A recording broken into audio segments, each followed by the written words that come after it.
Hi, it's Alex Cosper for SacTV, and hey, thanks for joining us. My two special guests, one of the best morning teams ever in Sacramento, Shawn Cash and Jeff Jensen.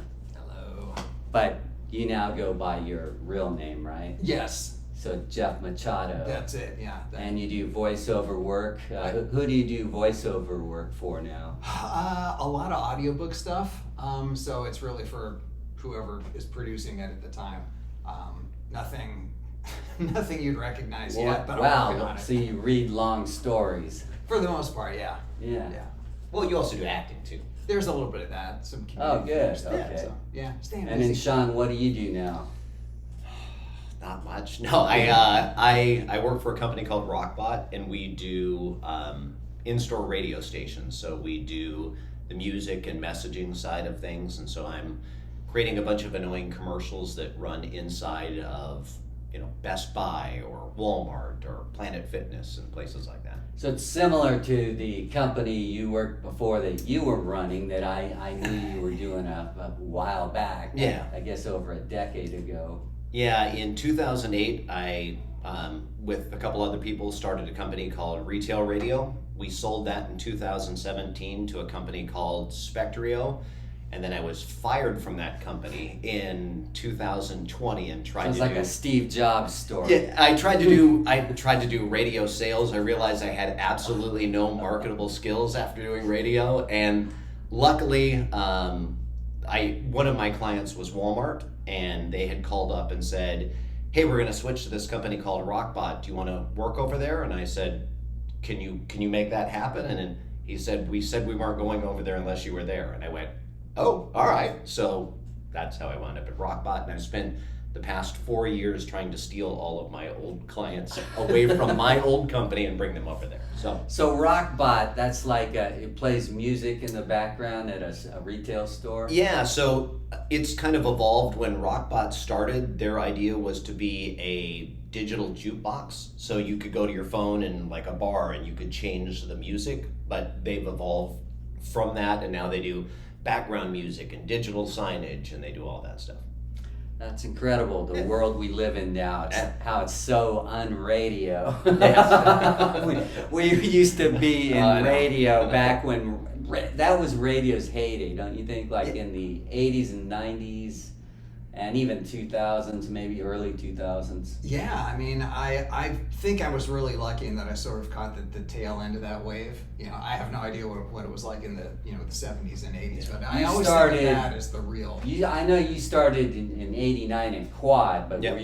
you were at KZAP before that, right? I was working with Pat, Chris, and Charlie at KZAP. Pat still in radio. And doing a great longest job. Ever. Yeah, and I was just writing news for Chris, and I would just write the stories that he would go on the air with, and everybody hated anybody outside of that circle, and that's probably too strong of a word, but the door to the studio was closed at all times, and it was Pat, Chris, and Charlie, and they would always do backwards time, and it's Pat would say it's 7:50, and then Chris would say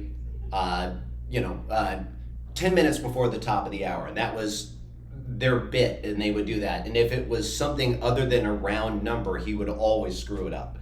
And so I wrote a time conversion chart that I used a typewriter to type up, because it was before the days of computers and everything, and I wrote a conversion chart for him, and I slid it under the door because I wasn't allowed in the studio, and Pat went and looked at it, and he was like, "Oh my God, this is funny." And after that, I was allowed in the studio, and it was just some stupid thing I did, but that was my big KZAP moment. But yeah. Okay.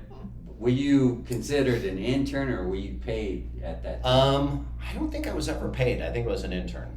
Okay, then you came to KWOD at a very volatile period in 89, this horrible thing called the Renegades, right? Was the morning show. It was just a free-for-all.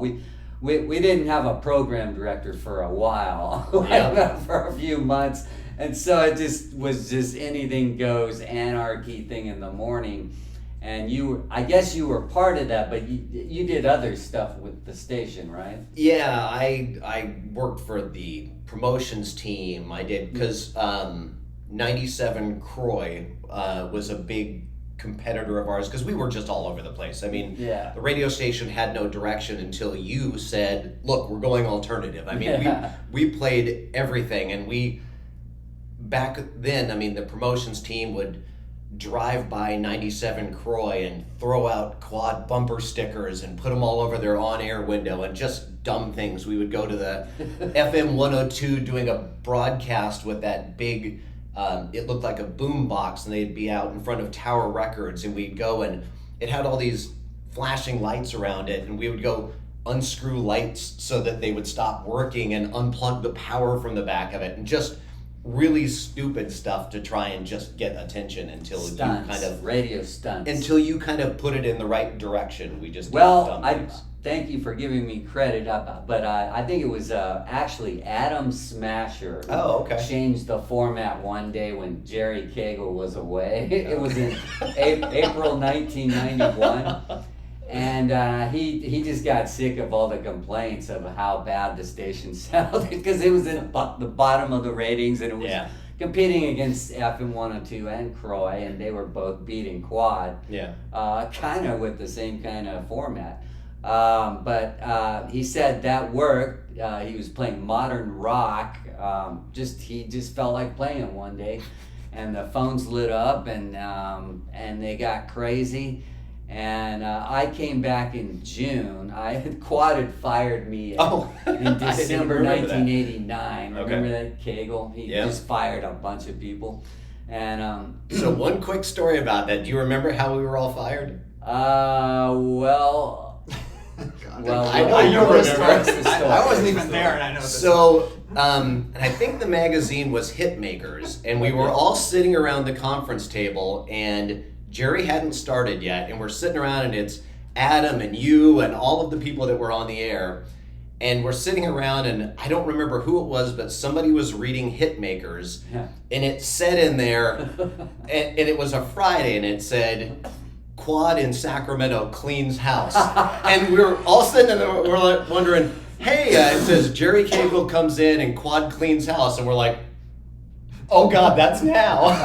And Jerry comes into the room and just fires everybody. And he turns to me and he said, Bud, you're not on the air yet. I don't know who you are. I got to keep somebody. You can stay. You're lucky, the only reason I got to stay. But he also kept Pat Garrett, who then they ended up getting rid of because he actually quit and went to Croy, and that violated their whatever agreement with KWOD, and so then Croy he had to get fired from Croy, so he was nowhere.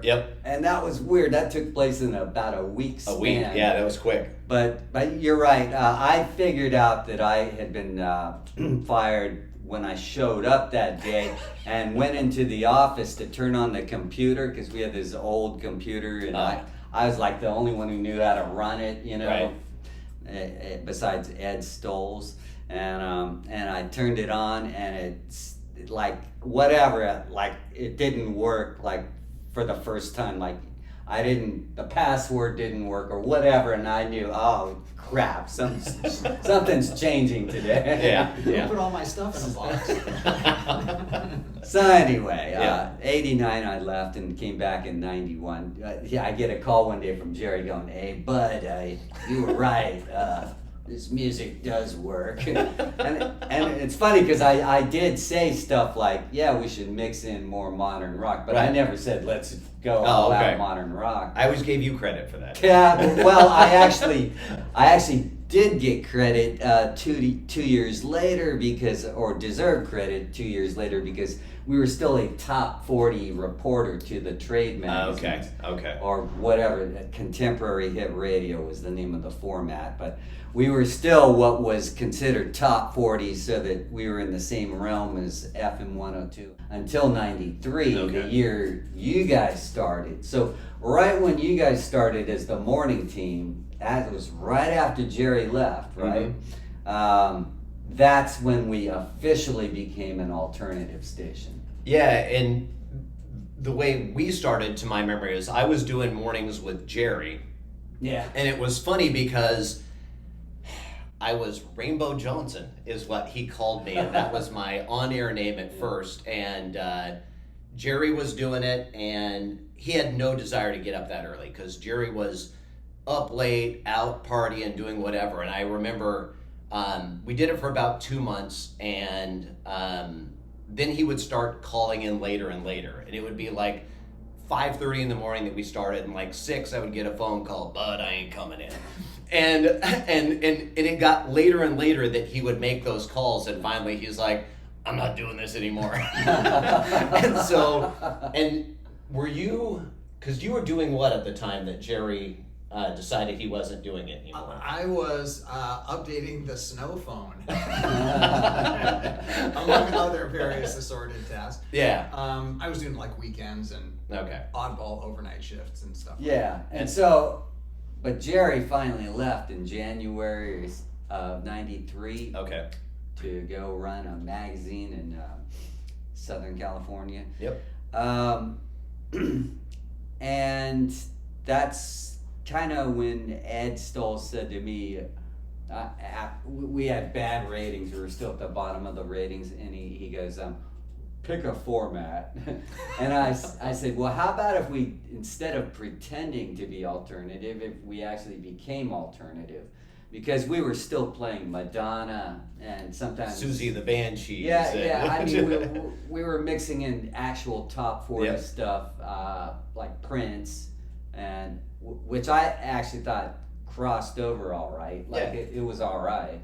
But we were still mixing in these oddball pop songs that made us, that gave it away to a lot of people that we weren't really alternative. Yeah. And we were trying to fit into this, well, at the time, Top 40 was considered a leading format, especially for record sales.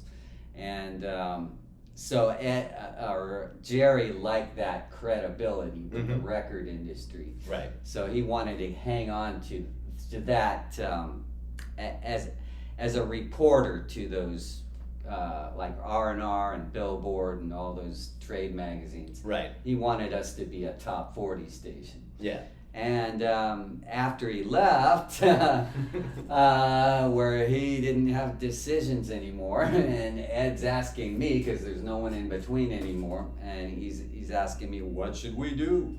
And I go, let's just become an actual alternative station, because that way we're not fooling anybody, including ourselves. Right. And we're actually doing what the audience wants, and so he went along with that. And so by June we were a reporter, or that summer we started reporting as an alternative station, and that's exactly around the time you guys started doing the morning show, because before that we had other people like Axel Marley and I forget, I don't want to mention Andy and all those guys. Yeah. we actually had this, he was kind of a joker, but he was more like Jerry's friend. Yes. And he actually worked for Howard Stern in New York. And he thought that meant that he had the same credibility as Howard Stern, who was a national figure, you know, but not this Andy guy. And we got so many complaints from people, this Andy guy trying to sound like Howard Stern or imitate him and say the things Howard said, and they just didn't go over. So we kept changing the morning show. It seemed like all the time. Yes. And eventually you came to me and you said that you and Jeff had been doing things over. You were doing the overnight show, and that you were letting him come on, and you guys were doing bits together, and you actually played me a tape of it, and I go, yeah, that would work. And so all I had to do was convince Ed Stolz that they should be the morning show. And I don't know how you did that. Yeah, within days, you guys were the morning show. I don't know how you did that. Because we were desperate. I mean, we needed something. Yeah. You know? And I Shawn Jeff, it beats nothing. I believe we had that T-shirt. But right away, you guys were doing some kind of fundraiser thing that made it look like, oh, you guys are actually on the ball getting stuff done. Yeah, do you remember what the fundraiser was? This was when we had pizza with the governor, yeah? Yeah, it was right in the very beginning. Yeah. Do you remember what it was? It was the kids who got stiffed out of their vacation. Yeah. They were their senior high school class had planned this European getaway, and at the last second, their travel agency stiffed them and took the money and ran. Wow. So we did a fundraiser for the high school kids to get their money back. And did they get their money back? A portion of it. Yeah. That's awesome. Yeah, and it was all over. It was like, you know, when people use newspapers all the time, it was all over the headlines of the Sacramento Bee. And Yeah. I think it was Jeff's idea. Is like, hey, we should try and raise money for these kids, and that's how it all started. Yeah. That was, You know, Sacramento Bee, I think, really helped KWOD in Oh, yeah. lots of ways because Dan Vieira wrote about us all the Yeah. time. He was the radio writer, Mm-hmm. TV radio writer for Sacramento Bee. And I met with him, and he was a really nice guy. Yeah, and good he guy. liked the station a lot, Yeah. to the point where I think one time the Bee said we were Station of the Year. Yeah, he wrote about us multiple times. I saved some of the Sacramento Bee articles that he wrote about the station, that he wrote about us, and there's a bunch Too of bad we can't research that anymore online because we're all paywalled out of the Sac Bee, which used to be owned by the McClatchy family when they were good, and then they went bankrupt because of bad decisions on expanding Right. at the time when broadband was taking over Yeah. the internet. And so then a hedge fund took over the Sacramento Bee, and now they don't even care about yeah. news. It's a rag. You can get it. You can still get the Sac Bee at like Safeway, I think, for like $3 $5 a pop or something. $3 for this thin, It's like smaller yeah. thing. Oh man, they used to be part of the key to our Oh, yeah. success. Yeah. Yeah. Now they're the key to no one's success. We did. I personally, I just feel so privileged to have come into Yeah. media at that time, and I mean, especially at that station where, you know, so much of the stuff you're talking about, the kids were running the shop. You know, you're like, you flip formats because Dad was out of town, and you thought you could get away with it. I mean, like, who does that? Yeah. It was in that sweet spot right before, you know, The Telecom Act. The Telecom Act, and everybody started acquiring all the other stations, and you had these independent operators who could do their own thing, but you had such a clear identity for that station. It had such a personality to it. You can't even explain to people now, I think, who are in radio now, about the fact that when I first started interning at KWOD, I could go to that station any time of the day or night. Yeah. Any time of the day or night, any day of the week. And there was always somebody live on the air, and there was always a bunch of people just hanging out with them. Like right. the jock who was on next was there. The one who had just come off the air was there. Girlfriends were showing up. Like local bands would show up. I mean, it was a center of this cultural scene. It was, absolutely. It just had a personality to it that you just don't see anymore. And it fit the format that you and I guess Adam had kind of figured out, because it was that rebellious music, and it was just a bunch of idiots running the show, and it drew the attention of people nationwide and locally, and because there weren't many of those alternative stations, I mean, every band came by and we talked to them before they were backstage. known. Yeah, right. Nobody knew who they were, and it was amazing, and it was a lot of fun. Yeah. And, you know, you guys deserve a lot of credit because our ratings began to take off. They were in the gutter for a while in the early 90s. And then, you know, Jerry left. And suddenly Ed Stolz had no one to turn to but me. I was the program director already, but he just decided not to replace Jerry with another station manager. Right. And part of it probably had to do with budget and all that, because the station was really doing poorly in the early 90s there. And then it was like convincing Ed that we should just be this pure alternative thing, because that's what people expected. That's what, you know, I really think changed everything is exact time you guys started. We flipped format, and it came together as this, like you say, lots of identity. Before that, it didn't really have a lot of identity because it kept having all these different characters fired every month, Right. and it just had no consistency until about mid 1993. And then next thing you know, we're beating 93 Rock in the ratings. Yeah. And, which was shocking. I mean, it was yeah, and I didn't even think of them as competitors at the No. time, but we started to become competitors. And then pretty soon they were playing the same music we were playing, and then so was The Point, which became The Zone. KWOD was just so cool because, like you said, I mean, it was at a time when alternative wasn't huge. There were a couple stations that were doing it, and you were spearheading it locally, and everything was analog. I mean, Yeah. you couldn't research things online. It was just Right. Yeah, I mean, it was like an art project in a way, because most radio stations were heavily researched and Yeah. relied on just that, you know. So if a Depeche Mode song missed it by 1 percentage point, like 59% liked it, not 60%, Right. it got dropped at a typical other station. Whereas I would be like, no, that song's Close good enough. and the artist is like, well, I already know lots of people love this artist, so right. let's just play it, you know. Yeah. So I would not follow the rules of the national consultants who kind of shaped a lot of radio stations back then. We were very free because we had an independent owner who pretty much allowed me to do what I wanted, and then I allowed you guys to do what you wanted.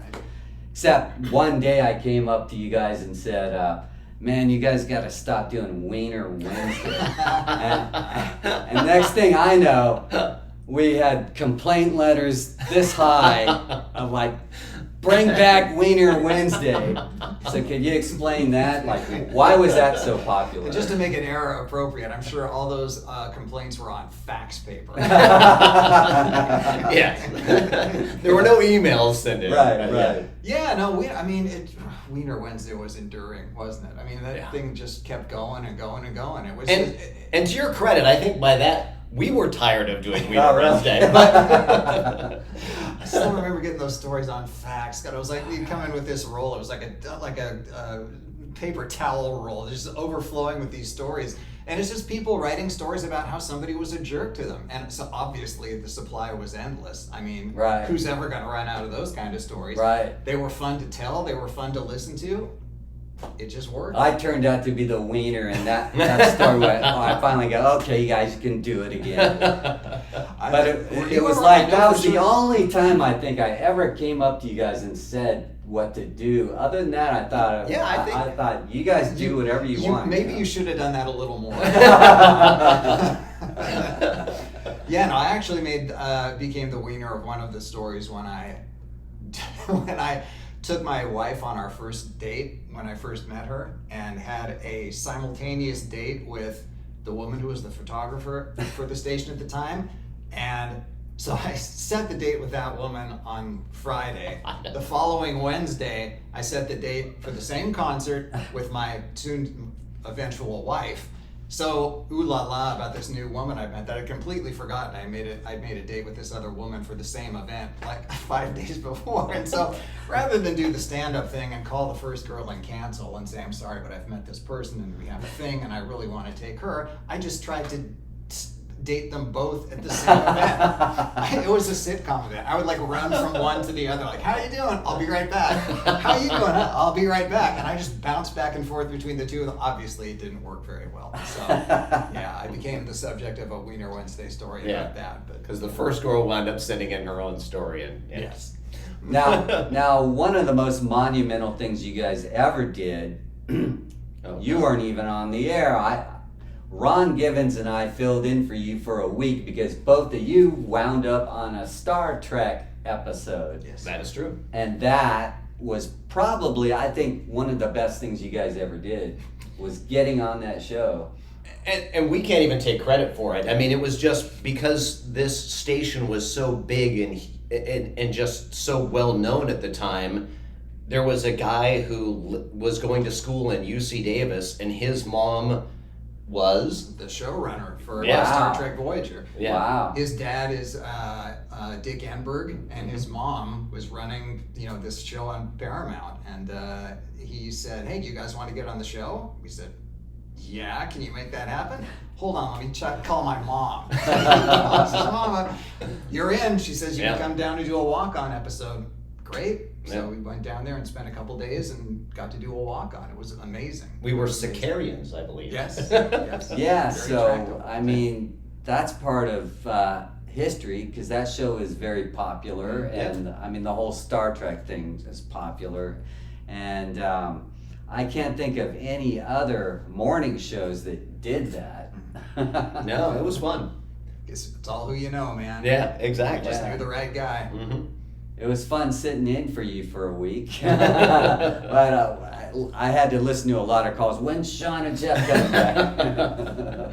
Yeah, it was a fun time, and like you said, I mean, not a lot of research was available. It wasn't so much stuff online, and I just remember doing so many dumb things. I remember No Doubt being in studio, and I remember us interviewing No Doubt and the song Spiderwebs about, making phone calls, no one answers, and it was all about some terrible dating situation. And I remember saying to Gwen Stefani, I remember saying, "So is this song about anyone? Is it awkward that they hear this song?" And she's like, we're in the studio with all these people, and she goes, "Yeah, it was about him." And she points to one of the other band members, and we're like, and he goes, "Yeah, it's super awkward." And we're going, "Oh, I wish I would have researched this." But yeah, I mean, it was just fun, and it was just crazy. It was. So I thought the heyday was, the staff changed all the time, but Yeah. I mean, it had some consistency at a time when you guys did mornings, I did middays, Yep. Giles Hendrickson did afternoons, Yeah. and then Allie Storm did evenings. Mm-hmm. And I thought that was like kind of the best era we had. Yeah. And we were all musicians in a way. And Hey, I was there. I was in a band with you, man. but you guys wound up connected with a band called EWM, and we actually played the song they recorded called Indecent Exposure.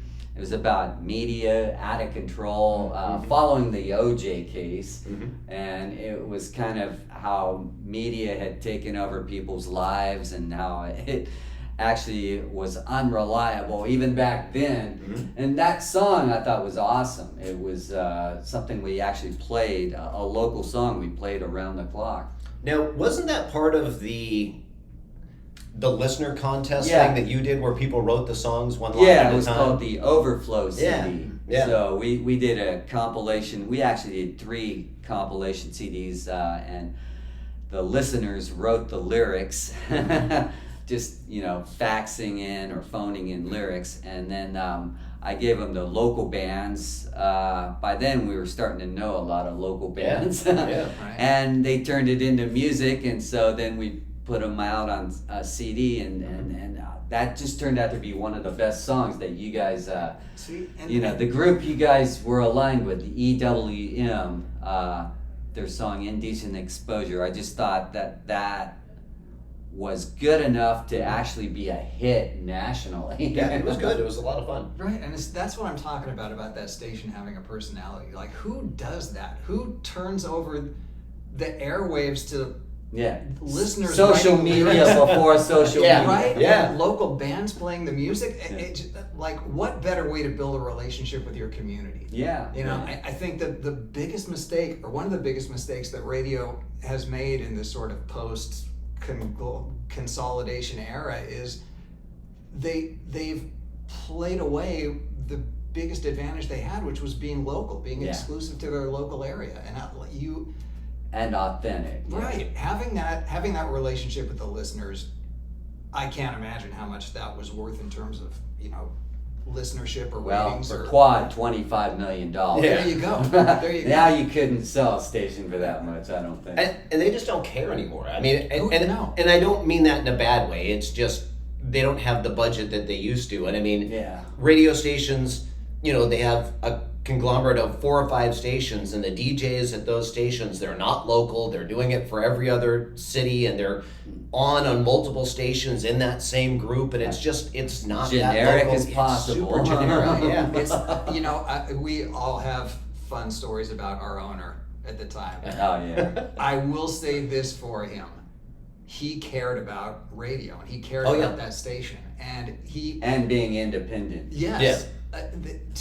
I can always you see these situations where, okay, when you have a business, you can care, I think, about one or two things. You can care about the product, or you can care about making money. Like, which one is your main priority for you? And we got into that station in radio at the time when our owner cared about the product. Mm-hmm. That was his main why. Making money was a side effect Secondary. of that, Mhm. right? The second that shifts, and you start to become beholden to shareholders, and everything's all about making money, and making money becomes the priority, it all goes down the toilet. Yeah. Yeah. And I think we were incredibly lucky to be there at the time when the product was the point. Yeah. Right. Yeah. He so much so didn't really care about the money. I mean, all of his contracts with the DJs, Yeah. they were so foggy and, Yeah. hey, I'm going to pay you this much a year. And then you find out that, only half of it is what I'm going to pay you. The other half is endorsements, and hopefully this club can pay you and all this stuff. But he cared about the product. I mean, he really just wanted to be in radio. Then he did. Yes, What then. eventually happened to him, and I was telling you this story before we got together. Then I think I forgot to tell you the The big ending. reveal. But, he eventually lost Quad to a company called Entercom, which later became Odyssey, which later filed bankruptcy. In fact, the top 3 radio chains all filed bankruptcy. That was Clear Channel, which became iHeart, and Entercom, which became Odyssey, and then Cumulus recently filed bankruptcy. So the radio industry's kind of gone downhill since 1996, the Telecom Act of 1996.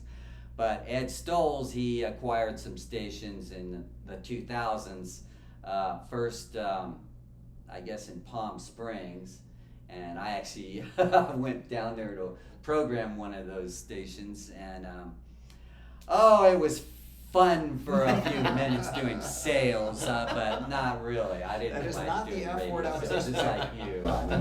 Yeah. He kind of, made me think that I was getting this big paycheck finally for programming and being a midday guy, but actually he gave me a bunch of clients and I had to go get the sales. But anyway, after that I quit after 5 months. And years later he bought a station where I worked in San Francisco called Energy 92.7, and that was an independently owned station. They played kind of like dance music, electronic dance music, and I don't think they officially were a format other than that every song seemed either disco or the current dance type music. And anyway, he bought that station. They had been worth $30 million when their investors bought them, like in 2005 or something. And at the end of that decade, Ed bought it for like $500,000, $2 million, or no, $6 million. So it fell from $33 million to $6 million. He bought it, and the value kept sinking even after that, even after Ed bought it. And then in just in the past 5 or 10 years, Ed lost all his stations. He bought some stations in Vegas as well. So he had stations in Vegas, Palm Springs, and the one in San Francisco. He lost all of them due to mismanagement, according to the FCC, because he did not, he failed to pay the music royalty bill to the, music industry, like ASCAP and BMI. Oh yeah. And every radio station has to pay them like something like 10 grand a year to use the music they're playing that is giving them the ratings. Right. Well, Ed just didn't want to pay them, and so he ended up losing all his stations. Wow. That's the way the cookie crumbles when it comes to the Ed Stoll story. But And I still think there's a place for radio if it was done But we right. were still good. Yeah, we all had fun. Yeah, I mean, if you took Ed out of the equation, exactly. maybe, I don't know. It would have been funner, except that he was the one who made it happen. As far as Right. he was the only owner like that let us do what we wanted. Yeah. Yeah. So that was fun. It was a blast. And I think you're right. It could happen again. I mean, you hear what's happening with music today, and all this AI generated stuff, and everything's just becoming one vanilla schmear of the same thing. I can see a real hunger for something unique and different coming back. We want real jocks. Yeah, right. It's sort of like a new punk revival or whatever. That could happen where radio knocks itself down to the level where it has to start all over again. Right. Yeah. By then it might be all internet, who knows, but internet radio it doesn't have the same kind of power as broadcast radio because, sponsors, they don't take internet radio seriously, and it's more like a hobby. I'll admit, what I'm doing here is more of a hobby, whereas broadcast radio, there's still millions of dollars tied to it, but more on the national level. But anyway, getting back to this whole Shawn and Jeff reunion, I mean, it's really great to see you guys again. And Yeah, agreed. I'm just curious, what's in the future for each of you? I would like to keep going with the voice acting stuff, and I've kind of found a neat little lane with this audiobook narration thing. So I'm going to try and ride that train and see how far it What goes. if AI takes over? I've already heard a bunch of stupid AI stuff on YouTube that gets names wrong. They mispronounce names all the time. So here's my soapbox speech about AI. When it first came out, everybody was petrified. Like, oh my God, we're going to be unemployed in 6 months. I think the people who came up with AI, specifically AI voices, they took the term voice acting and they figured that the most important part of that term was voice, and it's not. It's acting. And I don't say this to like toot my own horn because I'm a great actor or anything, but it's not like that. It's that there's this quality to the human voice that it's perfectly imperfect, I guess, is the best way I can put it, that having it reproduced synthetically just doesn't reproduce well.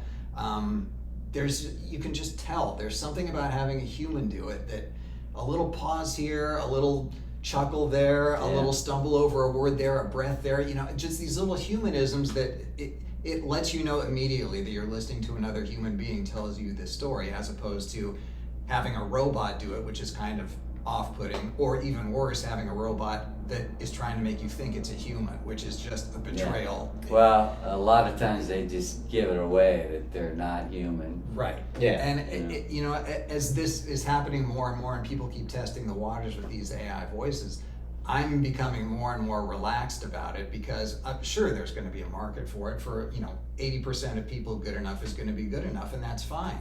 But there's always going to be that subset of people that need to hear it from a human, and I don't see AI being able to replace that. Yeah, I agree. So, Shawn, what do you see down your path? So I'm currently working for a company called Rockbot that does music and messaging for clients. We have a lot of really big clients for in-store radio, and it's funny because I won't name names, but there are a lot of big companies that are really pushing the AI envelope. They're like, hey, we want to write scripts with AI. We want to do this with AI. We want to do that with AI. We need you guys to have an AI voice tool. And I'm daily fighting that same battle that you were just talking about, because I tell them, it's like, look, if you're trying to do something for on hold and it's just a generic message that's just saying, hey, we're not here right now, leave a message. I'm like, you can probably do that all day long with AI. And who cares? Because they're going to hang up on it anyway and they're not going to listen to it. I said, but if you're trying to get a message across, you can immediately tell with so many things on YouTube that are voiced by AI that it's done by AI because, like you said, there's a pause and it changes. And if you understand what it is that you're reading, there are places that you would slow down and there are places that your inflections would go up. And there are all these things that make it sell your product. And there's big clients that need an education that AI isn't the end all be all. That's not the thing that's going to make everything cheaper and make everything great. There's an actor needed, and that voice actor is going to have to be able to sell your product better than AI can. And so, oddly enough, I'm kind of battling that same thing as I have the tools available and I can create a commercial using an AI voice, but I would much rather not because it's going to be a better product. And so I'm kind of in a weird way doing the same thing that he is. I'm with both of you guys and your views on AI. I just I had done writing for 2007 through about 2023. You know, I've written for lots of different websites, so I learned a lot of different industries. Mm-hmm. You know, financial, real estate, health, just a long list of industries. Plus, I started trading in the stock market. At one point, I traded all my money away in the crash of 2008. Right. But I came back and I, learned it. And so, I was a blogger for a while or writing all these reports for all these websites until the AI craze ended that. So I can relate to anyone who thinks that AI is a little too overbearing or a little too much hype for, here we are in 2026, and I don't think AI has taken over yet, but they're just pounding us with all this talk about AI. Yeah. Yeah, and I think there are going to be places that AI is going to be phenomenal. I mean, with research and being able to do things quicker than human testing and all of these kind of things, I think there's going to be a place for AI, but I don't quite yet see it being Terminator yet, where, they create their own version of us and then they don't need us anymore. But Right. Wait, was that really the plan? Skynet. But definitely when it comes to radio, even Yeah. iHeart is saying Oh, yeah. that they're all human now. That's one of their slogans now. So they understand, Yeah. I think. At first they tried to, all the radio companies, I think, tried to make it seem like, oh, let's jump on this AI Sure. craze. Sure. But then they realized the public doesn't really like everything going on with Right. AI, especially if it has to do with radio. Right. I mean, I can't fault them for trying because, I'm sure the savings free. are huge. Yeah. But again, it comes down to your why. Is your why to make a good product or is your why to save money? Yeah. And I think as Yeah. long as it's to save money, then you're kind of screwed. Yeah, so we were there once again in the heyday when radio was really cool before the Telecom Act, which really pretty much led to this consolidation of lots of big companies taking over small companies. That eventually happened to KWOD, of course.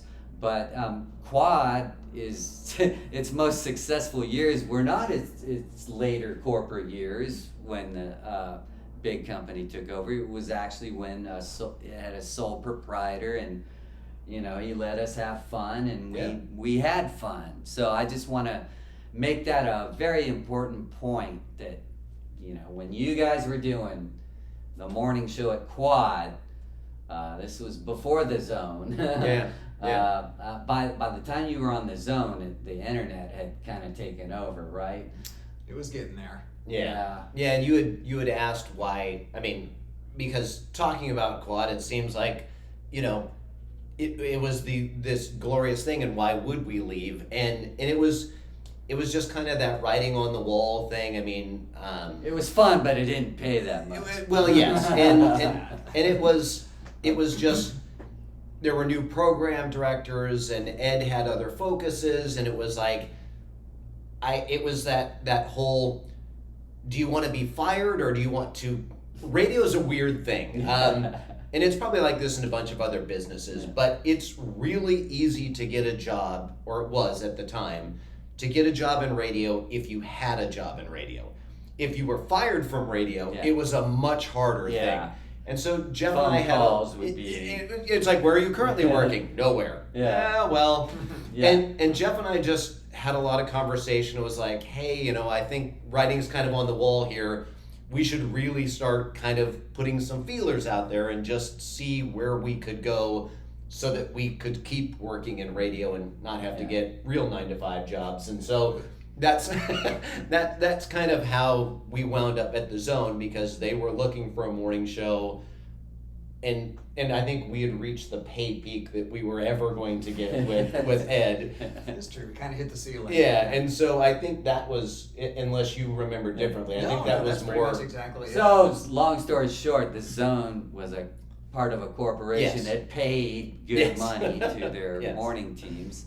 And that actually is an understandable move to go to that. From, Ed Stoll's, he ran a really slim operation, and he'd be the guy to follow if you're like, how do you save money? He was really good at saving money but then he'd waste it all in court, and that's how he ended up losing all his radio stations. And the Zone, it was such a honeymoon too, because literally within 2 months of us getting there, we went on a station cruise, and then we went to the opening of Disney's California Adventure, and it was like, whoa. Although I will say, the one thing that still pisses me off to this day about the Zone is there was a guy who was like, hey, come on over, this is going to be great, we're going to do all these things, and we got these ideas for billboards and TV, and we're going to do this. And within 2 months of us being there, he's like, all right, you guys, I'm leaving. And we're like, whoa, wait a minute. And then we had to start over with trying to prove ourselves to people as that turnover kept happening with different program directors and different station managers, and it all changed very quickly. So anyway, radio is no longer what it was. Yeah, exactly. What it was the funnest job on earth. It was. And now I wouldn't call it that anymore. But anyone who's still in radio, that's kind of cool. It means they know how to use Craigslist, probably, because that's who they started hiring, people off Craigslist. Lowest bidders. Radio was a blast, and there is nothing I regret about the 19 years I put into radio. It was a lot of fun. There you have it. Learn how to edit with a razor blade. Oh yeah. Back in the I'm losing track of what's the opposite of digital. Analog. Back in the analog era, and the quad had its most success. And the story he's talking about, and for those that don't know, is every phone call that came in at the time when we first started at Quad was recorded on a reel-to-reel machine, and with lots of splices on it. And to get a call edited, you had to take a razor blade and you had to cut it, and you had to cut the part out you didn't want. Then you used this little piece of tape and you'd put it back together, and then you could play that phone call back on the air. And for some reason, Ed had installed the reel-to-reel machine so that the part you had to splice was on the bottom side, and it was on this cabinet. So to edit, you had to lay on your back, and you had to edit and do these things. And when I was doing mornings, and Jeff was there with Pat Still, who's still in radio, we had a phone call, and the person said ass. And so Pat gave his highest compliment he ever gave to me when he was doing mornings at the radio station is I was on my back editing, and he says, "You're the only guy I know in this situation who could turn ass into as." I was like, I'll take that. So, yeah, but those are fun days. Well, and plus we had to work with equipment that wasn't state of the art. Exactly state of the art. The machines were always breaking down. At one point, we only had one CD player working on the air. Oh, yeah. The rest didn't work. And I said to Ed, who was our engineer and our, the tech guy who would fix everything. I said, we only have one CD player working on the air. And he says, Alex, I can only send one player back at a time to the shop or whatever, the manufacturer. And so I actually brought my CD players from home, even though that it was wrong in the sense that it wasn't calibrated for broadcast quality. Sure. It was Close enough. I didn't know the difference I didn't know there was a difference between broadcast and consumer equipment, But like you said, Ed did everything. I remember we had a problem broadcasting our signal out, and I was with Ed because it was just one of those things, and this is before we were doing mornings. He's like, I need somebody to help me up at the transmitter. And I got into the station promotion van with him, and we drove up to El Dorado Hills where there was the tower up there, and he's like, I can't get in there, crawl in there. And so I crawl in, and he's like, all right, I need you to take the bolts off of this. And I'm underneath there, and I'm like unscrewing this thing, and I'm like trying to get leverage because they're on there really tight, and it's this narrow crawl space.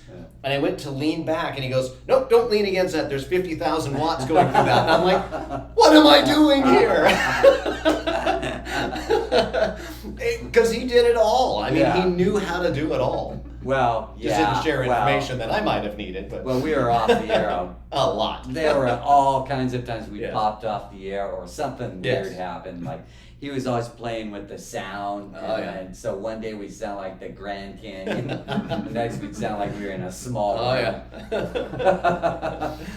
So, it was, but no other place could we have had that much fun, I think. No, I agree. All right, Shawn and Jeff, thanks for joining me for this Absolutely fun reunion. Yes, absolute pleasure. Thank you. All right.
Jackson, the station of